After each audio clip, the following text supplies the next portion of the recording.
চৰকাৰে উচ্চতম ন্যায়ালয়ৰ উমা দেৱী গোচৰৰ পৰিপ্ৰেক্ষিতত কাৰো চাকৰি নিয়মীয়াকৰণ কৰিব নোৱাৰে। কেবিনেটৰ এই পাৱাৰ উচ্চতম ন্যায়ালয়ে প্ৰত্যাহাৰ কৰিছে। তাৰ পৰিপ্ৰেক্ষিতত আমি কাৰো চাকৰি নিয়মীয়াকৰণ কৰিব নোৱাৰোঁ।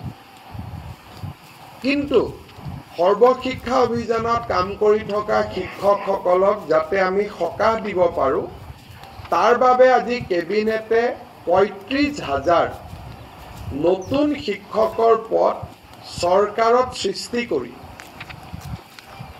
SSR শিক্ষকসকলৰ বাবে এটা স্পেচিয়েল ৰিক্ৰুটমেণ্ট ড্ৰাইভ কৰিব খুজিছে। অৰ্থাৎ এই বিশেষ ৩৫,০০০ পোষ্টত অকল SSAত কাম কৰি থকা শিক্ষকসকলেহে আবেদন কৰিব পাৰিব আৰু বাকী নিয়মীয়া যিবিলাক পোষ্ট তাত ফ্ৰেছ কেণ্ডিডেটবিলাকে আবেদন কৰিব পাৰিব।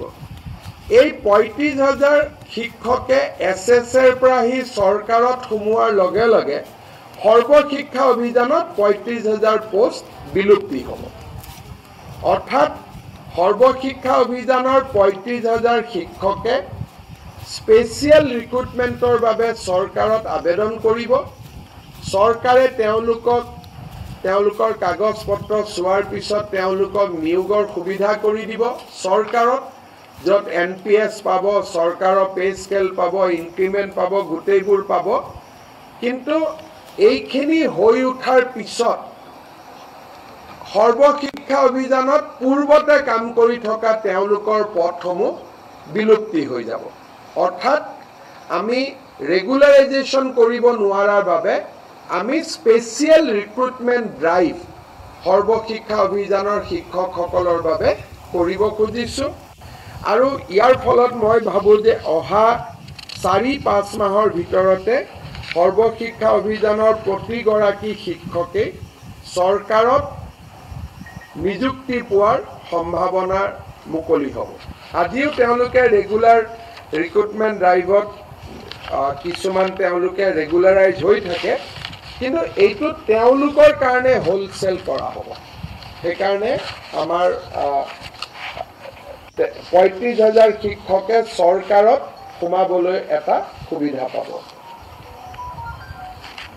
আমাৰ বিভিন্ন সংবাদ মাধ্যমত সাধাৰণতে এটা অভিযোগ উঠা যায় যে আমাৰ পৰিবহণ আৰু ট্ৰেফিকৰ পুলিচসকলে সৰু সৰু অটো ৰিক্সা চালক আদিক ফাইন আদিৰ কাৰণে দিগদাৰি কৰে বা আমনি কৰে, তাৰ ফলত দুখীয়া মানুহখিনিৰ কষ্ট হয়।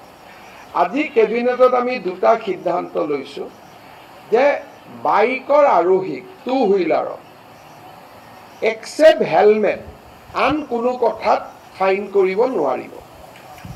অকল হেলমেট নিপিন্ধিলে ফাইন হ'ব, বাকী আৰু কাগজ নাই, পত্ৰ নাই, এইবিলাকত যিটো ফাইন কৰে সেই ফাইনটো আৰু এতিয়াৰ পৰা নকৰিব।